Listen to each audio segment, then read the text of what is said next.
Hey guys, Glitch here. Today I have for you a well-meaning Christian that goes by the name ChristianSophistry. By now I've watched several of his videos and his content is of decent quality, so I encourage people to go check out his channel. But remember, if you do, please be respectful. However, decent quality does not excuse fallacious representations. In the video I am about to cover, he wants to know the mind of the biblical God, and if the Christian God in fact endorses slavery. Before we begin, I want to make it clear that the answer to the latter is most certainly yes. In this video, he tries to break down two major factors when dealing with this subject. Let's have a look at them.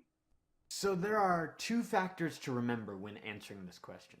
The first one is that the term slavery does not mean the same thing that it does today as it did in the context that it's written in the Old Testament. And the second factor is that God is not endorsing slavery, he is regulating it. Alright, your perspective so far is that biblical slavery isn't the same as modern-day slavery. By modern-day slavery, I'm not sure if you mean current secret slavery in the West, modern-day foreign slavery, or slavery that was abolished during the Civil War. The second point is that God doesn't endorse slavery, he is simply regulating it. But isn't he the only one who is making the regulations? Wait, I don't want to get ahead of myself. Let's hear what he has to say. So, first of all, and most importantly, the criteria for slavery was not based on racial premises. Slaves in this time frame were not identified as slaves inherently because of their racial background. So taking from this, I'm guessing that Christian sophistry means the slavery that was eventually abolished in the West centuries ago. I think it is important to mention that part of biblical slavery was specifically relating to ethnicity.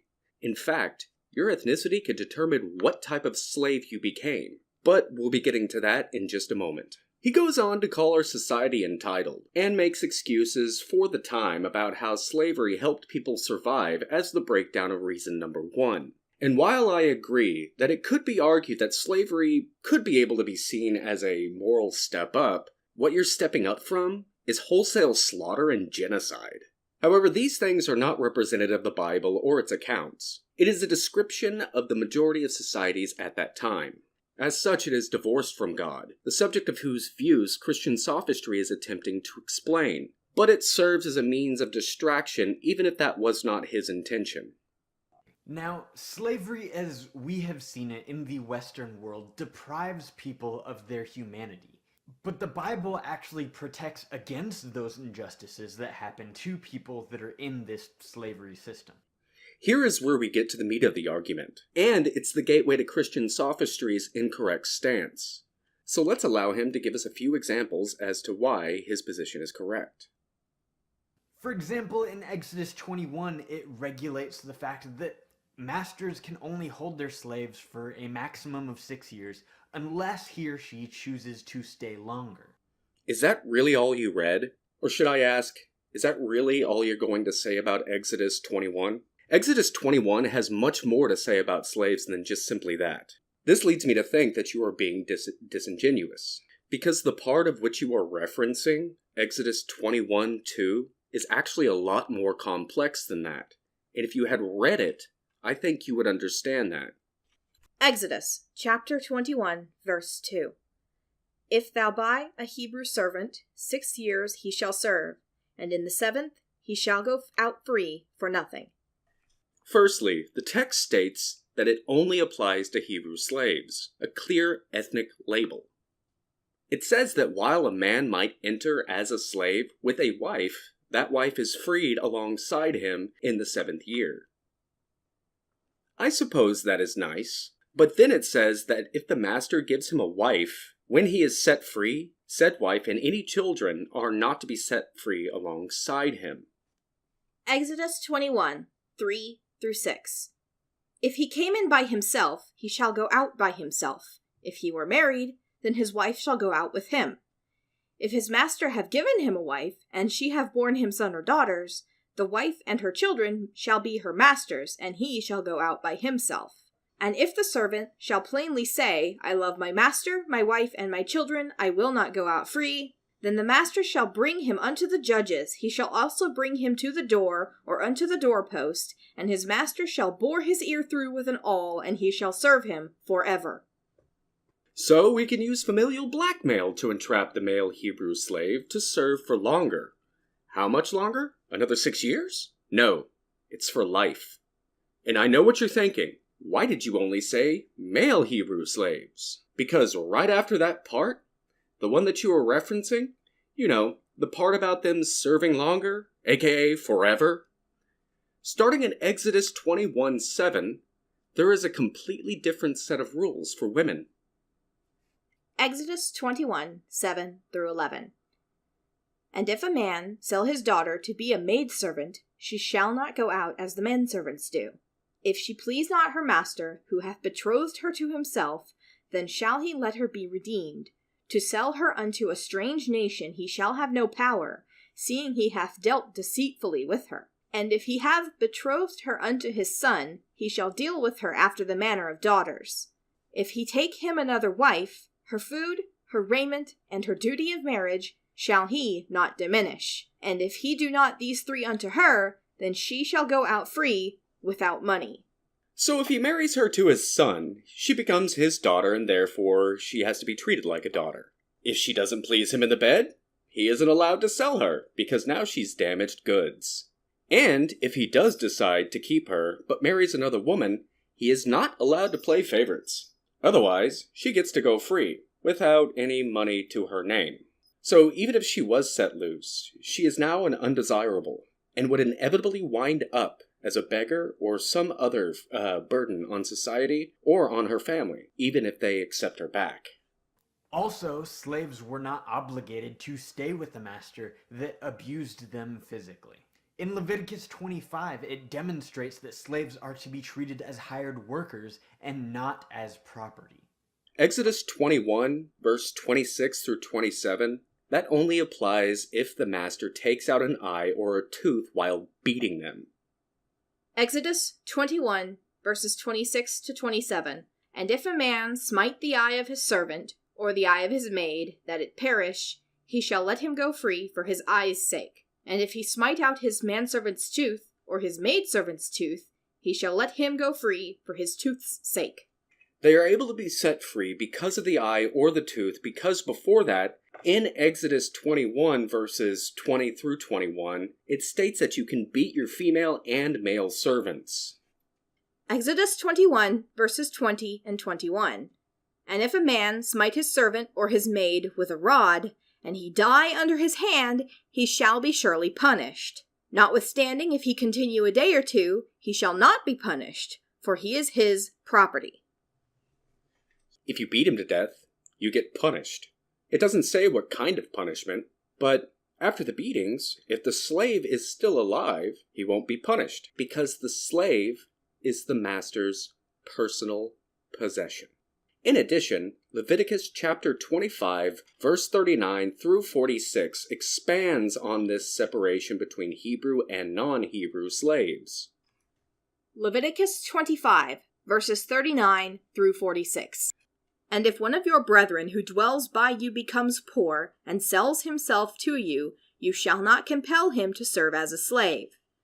As a hired servant and a sojourner he shall be with you, and shall serve you until the year of Jubilee. And then he shall depart from you, he and his children with him, and shall return to his own family. He shall return to the possessions of his fathers. For they are my servants, whom I brought out of the land of Egypt, and they shall not be sold as slaves. You shall not rule over him with rigor, but you shall fear your God. And as for your male and female slaves, whom you may have, from the nations that are around you, from them you may buy male and female slaves.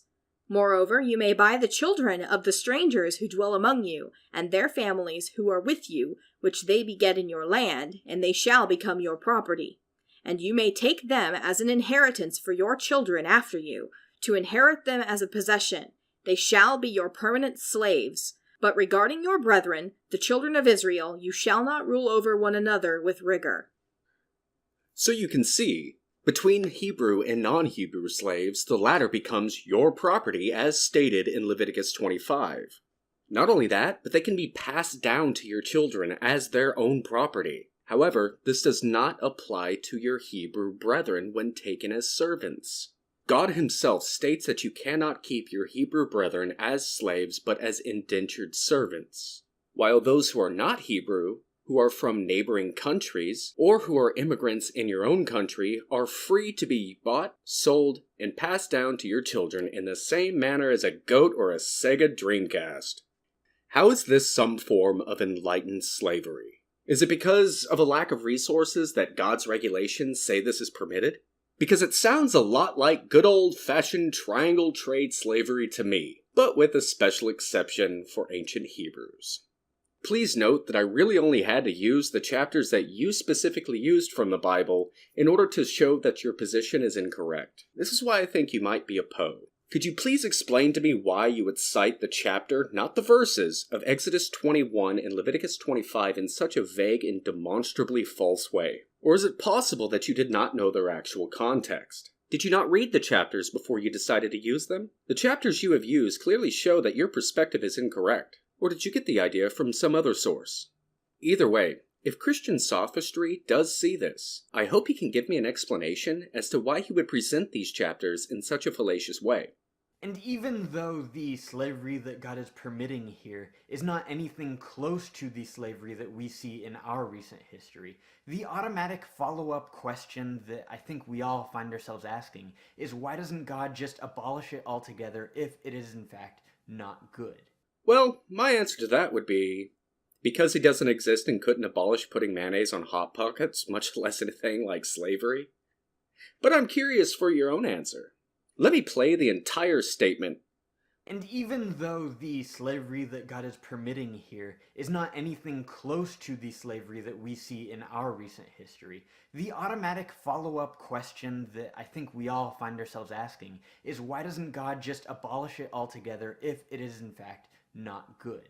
And my answer to that would be, aside from the fact that slavery served a purpose of providing a means for people to live in that time, I also think that it wouldn't have been possible to simply abolish it from culture altogether in that society. Why? Abolishing slavery in any society has always had civil repercussions. In the United States, we had a civil war over slavery. But hold on. The ancient Hebrews had the biggest advantage on the face of the earth and beyond. God.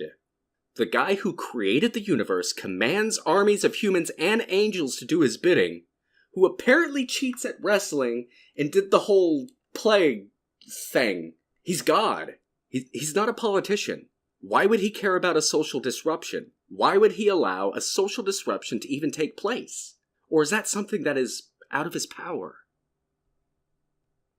In a lot of ways, I think it would have been like trying to abolish cars in the modern world. People would just not have given them up. It'd be much easier to take progressive steps in order to make a good change in society. And I think that's what God does here in the Old Testament. So God made these rules to allow them to progress socially. But that seems to be a bit of a stretch, seeing that he made no hint of slavery being negative at all. Nowhere in the Bible does it say that owning another person is wrong. Do you see the problem there? How are they supposed to socially progress out of slavery being a moral issue if they're not told it's bad at all? God had no problem intervening with matters of slavery in other cultures, and he never abstains from enforcing his demands and his wishes on the Hebrew people. So they are hardly an exception. He also forbids certain valuable resources, like food and methods of crafting, and even bans labor for a whole day of the week. He irresponsibly bans these things without justification, all things that could benefit society and help people survive in that time. God alone is the one making these rules. If he says no lobsters and no pork chops, those are off the menu. The economy and resources be damned.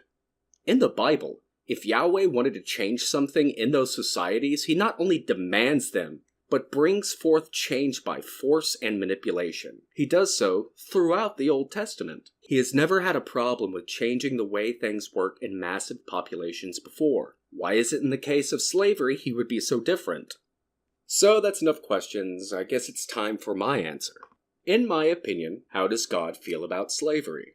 Well, if we take into account nothing biblically, Old Testament or New, shows or hints that slavery is immoral, that God has banned many valuable life-sustaining resources, that God is the only rule setter, and defined the rules for slavery, and that setting regulations of something while being the sole regulator is without a doubt an endorsement. God has no problem with slavery. But should Christians endorse slavery? No, because God is wrong to set these rules. In reality, I think most Christians are more moral than the God of the Bible, because in the end, no God can create anything man has built, and that includes the institution of abolition. Glitch out.